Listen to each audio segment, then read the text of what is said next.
City అని 4 brothers city ఏదైతే నడుస్తున్నదో అది బయట పెడతాం. మా పార్టీ నుంచి చేర్చుకున్న ఎమ్మెల్యేలు అన్నీ చూస్తున్నాం. ఒక్కొక్కరికి ఏమేమి జీవోలు ఇస్తున్నారు, కాన్సీమియా గూడ ఏంది, ఎంఎల్ఆర్ మోటార్స్ ఏంది, అన్నీ బయట పెడతాం.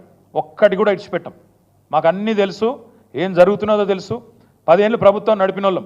అందులో మాకు కూడా కొంతమంది అభిమానులు ఉంటారు, చెప్తారు, బరాబర్ చెప్తారు. ఎందుకు చెప్పరు? దొంగలు వీళ్ళు దొంగతనం చేస్తున్నారని చెప్తున్నారు. విజిల్ బ్లోవర్స్ ఉంటారు. తప్పకుండా అన్నీ బయటకు వస్తాయి.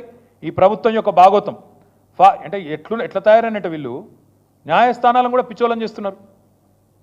న్యాయస్థానాలను పిచ్చోళం చేస్తారని నాకు అర్థం కాదు. ఈ ముఖ్యమంత్రి చిట్చాట్లో చెప్తాడు, ఏమని ఫార్మాసిటీ రద్దు అంటాడు, శ్రీధర్ బాబు రద్దు అయిపోయింది అంటాడు, స్టేట్మెంట్ ఇస్తాడు. నేను హైకోర్టుకేమో ఫార్మాసిటీ ఉందని చెప్తారు. సిటీ అని 4 బ్రదర్స్ సిటీ ఏదైతే నడుస్తున్నదో అది బయట పెడతాం. మా పార్టీ నుంచి చేర్చుకున్న ఎమ్మెల్యేలు అన్నీ చూస్తున్నాం. ఒక్కొక్కరికి ఏమేమి జీవోలు ఇస్తున్నారు, కాన్సీమియా గూడ ఏంది, ఎంఎల్ఆర్ మోటార్స్ ఏంది, అన్నీ బయట పెడతాం. ఒక్కటి కూడా ఇడిచిపెట్టాం. మాకు అన్నీ తెలుసు, ఏం జరుగుతున్నదో తెలుసు. 10 ఏళ్ళు ప్రభుత్వం నడిపిన వాళ్ళం. అందులో మాకు కూడా కొంతమంది అభిమానులు ఉంటారు, చెప్తారు, బరాబర్ చెప్తారు. ఎందుకు చెప్పరు?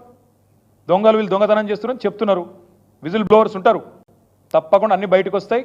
ఈ ప్రభుత్వం యొక్క భాగోతం అంటే ఎట్లా తయారైనట్టు వీళ్ళు న్యాయస్థానాలను కూడా పిచ్చోళం చేస్తున్నారు. న్యాయస్థానాలను పిచ్చోళం చేస్తారని నాకు అర్థం కాదు.